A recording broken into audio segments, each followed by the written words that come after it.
As photographers, we have a habit of obsessing over the gear and the equipment we have and relating that to the success of our photography.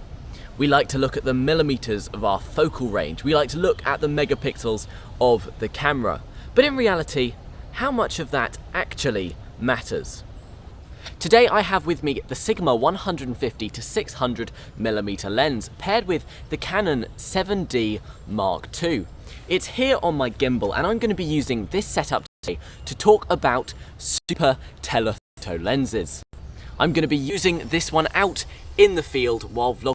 I'm also going to give you some tips, tricks and why they're very useful and also why they might not be as handy as a smaller lens when doing photography. Behind me, I've just heard a woodpecker in the complete opposite direction that my camera is facing. So, let's go check it out.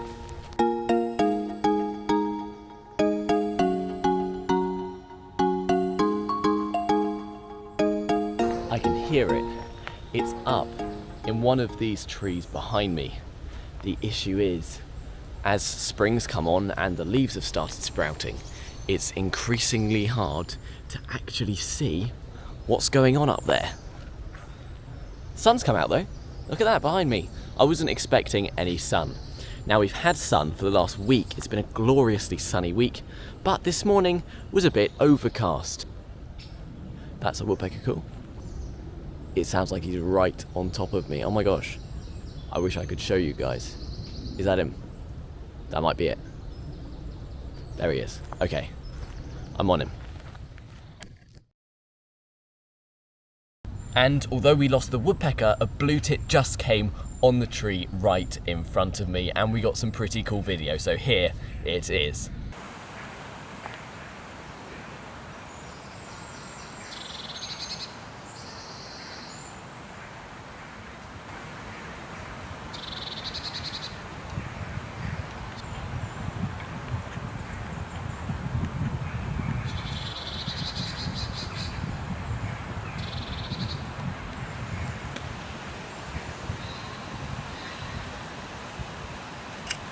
And so now we've used the lens a bit. What is the advantage of a super telephoto lens? It's the focal range, obviously. The reason you buy this lens is for the huge focal length. 600 mm gives you a lot of reach with a lens. And the 150 means that you can also do things closer or slightly wider. Having a lens that has all of that zoom, the difference between 150 to 600, gives you lots of variety in a lens and is great for wildlife.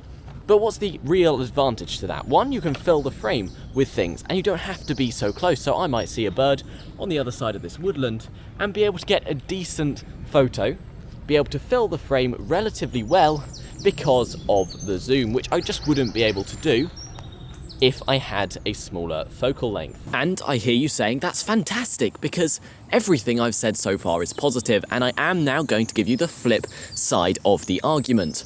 With a large lens there do come difficulties, one of which being taking it around. As you can see, I've got mine on a tripod. I used to have a ball head tripod, however I did have to invest in a gimbal head to controllably be able to use this lens and get some decent footage. If you don't mind carrying a tripod, or if you do that anyway, it's not such a big deal. The next thing you have to think about is the weight.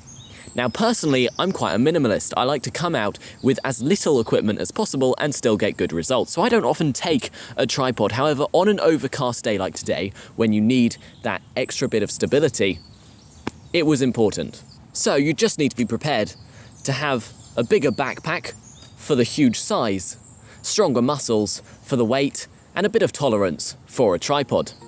There is another point, but to demonstrate that one, I'm going to move to a new location.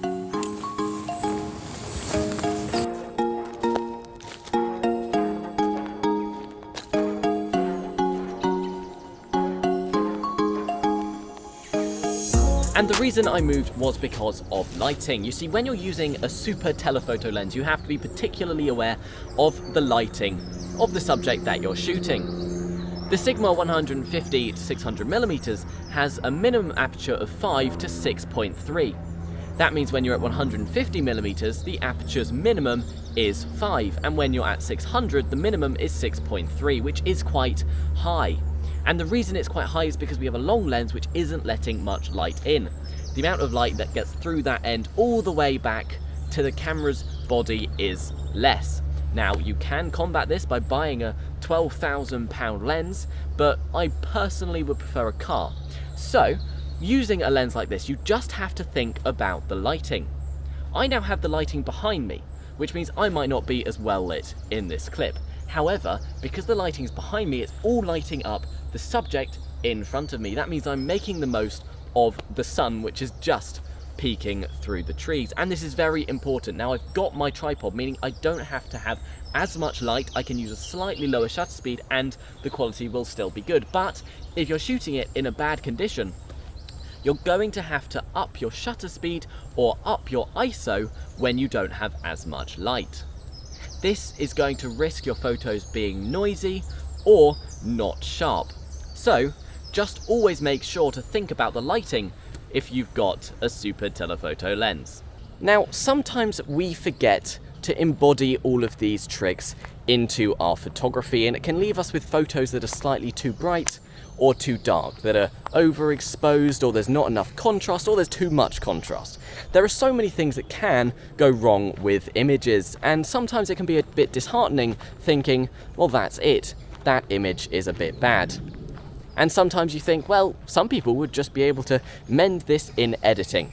If you're someone who isn't so comfortable on doing that, who doesn't have the time or experience, then pop over to Fiverr. There is a link in the description where I will edit up your photos for a very reasonable price. As someone with lots of experience, not only taking amazing photos, but also taking quite a few terrible ones and redeeming them through the editing process, I'd love to help you out. As I say, the link is in the description, and it really helps support the channel. In a relatively quiet corner of this wood, I found this little scene. There's a tree which is surrounded by nettles. The sun is peeking through it as we speak, but the sun's going in and out, so it can get quite dark at times. With this SUPER-Telephoto lens, I'm going to use the tripod, and that means I'm going to bring my shutter speed very low. Now, there is this general rule that you match the focal length to your shutter speed. So if I was shooting at 600, I would use a minimum shutter speed of 600. However, with a tripod, you can stretch that if you're willing to take the risk. I'm going to set it at about 400, and I'll be on burst mode, so I'll get loads of photos, and some of them should turn out all right. You hear that? That is a wren, and it was very, very deep in the bushes. I got a very quick clip of it jumping around, so you can see it. I'm just waiting for it to come out in the open. It was originally on the large tree we were watching. It's now hopped across into these bushes.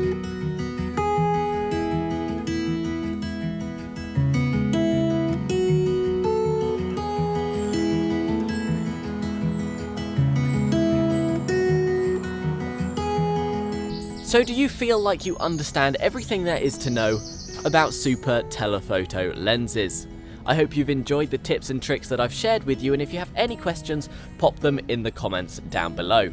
Don't forget to check out the links in the description, like and subscribe, and I will see you in the next one.